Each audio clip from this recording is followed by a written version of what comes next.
Assalamualaikum warahmatullahi wabarakatuh. Perkenalkan, nama saya Afandi Abdurrahman. NIM saya D1A021321.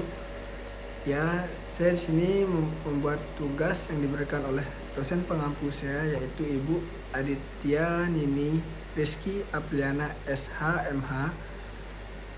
Yaitu kita akan membahas tentang sistem pemerintahan. Ya, yang pertama adalah sistem pemerintahan presidensial. Sistem pemerintahan presidensial adalah suatu pemerintahan di mana kedudukan eksekutif tidak bertanggung jawab kepada Badan Perwakilan Rakyat. Dengan kata lain, kekuasaan eksekutif berada di luar pengawasan langsung parlemen. Berasal dari kata presiden, sehingga sistem pemerintahan presidensial meletakkan hubungan fungsional antara lembaga dan pelaksanaannya dan dipimpin oleh presiden. Contoh negara dari sistem presidensial adalah Afghanistan, Angola, Brazil, Indonesia, Amerika, dan lain sebagainya. Sistem ini juga memiliki kelebihan dan kekurangan. Kelebihannya adalah yang pertama, badan eksekutif lebih stabil kedudukannya karena tidak tergantung pada parlemen. Yang kedua, masa jabatan badan eksekutif lebih jelas dengan jangka waktu tertentu. Misalnya, masa jabatan Presiden Amerika Serikat adalah 4 tahun, Presiden Filipina adalah 6 tahun, dan Presiden Indonesia adalah 5 tahun. Dan yang ketiga, masa pemilihan umum lebih jelas dengan jangka waktu tertentu. Yang keempat, penyusun program kerja kabinet mudah disesuaikan dengan jangka waktu masa jabatannya. Dan yang kelima, legislatif bukan tempat kaderisasi untuk jabatan-jabatan eksekutif karena dapat diisi oleh orang luar termasuk anggota parlemen sendiri. Kekurangannya. Yang pertama, kekurangan dari sistem pemerintahan ini adalah kekuasaan eksekutif di luar pengawasan langsung legislatif sehingga dapat menciptakan kekuasaan mutlak. Yang kedua, sistem pertanggungjawaban kurang jelas. Yang ketiga, pembuatan keputusan atau kebijakan publik umumnya hasil tawar-menawar antara eksekutif dan legislatif sehingga dapat terjadi keputusan tidak tegas. Yang keempat, pembuatan keputusan memakan waktu yang lama. Yaitu tadi ada beberapa penjelasan dari sistem prudensial. Dan yang selanjutnya adalah parlementer. Di sini, sistem parlementer adalah sebuah sistem pemerintahan di mana parlemen memiliki peranan penting dalam pemerintahan. Dalam hal ini, parlemen memiliki wewenang dalam mengangkat perdana menteri dan parlemen pun dapat menjatuhkan pemerintahan, yaitu dengan cara mengeluarkan semacam mosi tidak percaya. Contoh negara yang menganut sistem parlementer yaitu Malaysia, Jepang, Inggris, Belanda, dan Singapura. Sistem ini juga memiliki kelebihan dan kekurangan. Yang pertama adalah kelebihannya. Pembuat kebijakan dapat ditangani secara cepat karena mudah terjadi penyesuaian pendapat antara eksekutif dan legislatif. Hal ini karena kekuasaan eksekutif dan legislatif berada pada satu partai atau koalisi partai. Yang kedua, garis tanggung jawab dalam pembuatan dan pelaksanaan kebijakan publik jelas. Yang ketiga, adanya pengawasan yang kuat dari parlemen terhadap kabinet sehingga kabinet menjadi berhati-hati dalam menjalankan pemerintahannya. Yang keempat, pembuatan keputusan memakan waktu yang cepat. Ya, sekarang kekurangannya. Saya akan menjelaskan kekurangan dari sistem parlementer. Kekurangannya yang pertama adalah kedudukan badan eksekutif atau kabinet sangat tergantung pada mayoritas dukungan parlemen sehingga sewaktu-waktu kabinet dapat dijatuhkan oleh parlemen.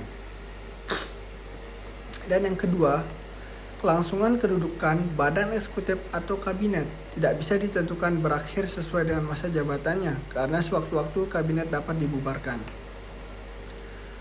Yang ketiga, masa pemilihan umum dapat berubah-ubah dengan jangka waktu tertentu.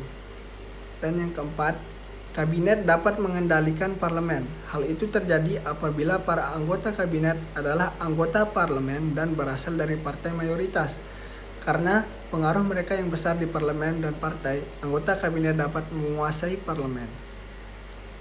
Yang terakhir, parlemen menjadi tempat kaderisasi bagi jabatan-jabatan eksekutif. Pengalaman mereka menjadi anggota parlemen dimanfaatkan dan menjadi bekal penting untuk menjadi menteri atau jabatan eksekutif lainnya. Yang selanjutnya adalah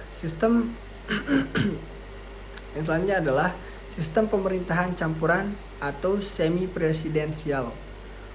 Sistem pemerintahan campuran atau kuasi adalah sistem pemerintahan di mana di dalamnya terdapat unsur-unsur sistem pemerintahan presidensial dan sistem pemerintahan parlementer. Tercampur dan ciri-ciri kedua sistem tersebut sama-sama dianut. Dalam sistem pemerintahan campuran berupaya mencarikan titik temu antara sistem pemerintahan presidensial dan sistem pemerintahan parlementer. Fungsi ganda presiden sebagaimana dalam sistem pemerintahan presidensial tetap dipertahankan. Namun sebagai kepala pemerintahan, presiden berbagi kekuasaan dengan perdana menteri yang menimbulkan dual executive system. Contoh negara yang menganut sistem ini adalah Prancis, Portugal, Rusia, Palestina, Madagaskar, dan Timur Leste. Begitu juga dengan sistem ini tetap memiliki kelebihan dan kekurangan. Yang pertama, kelebihannya menggabungkan dua jenis sistem pemerintahan dengan mengambil kelebihan dari setiap sistem pemerintahan tersebut. Yang kedua, pemerintahan berjalan lebih stabil karena pusat kekuasaan tersebar dan tidak mudah terjadi perubahan secara tiba-tiba.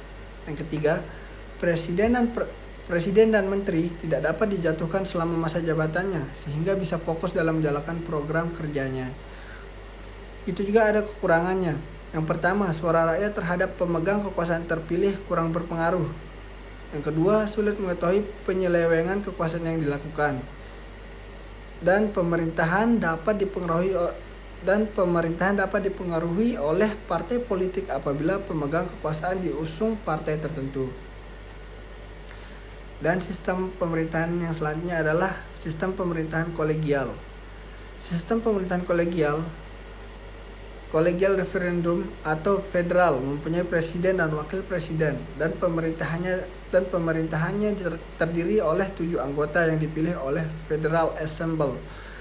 Ketujuh orang itu sekaligus memimpin departemen utama.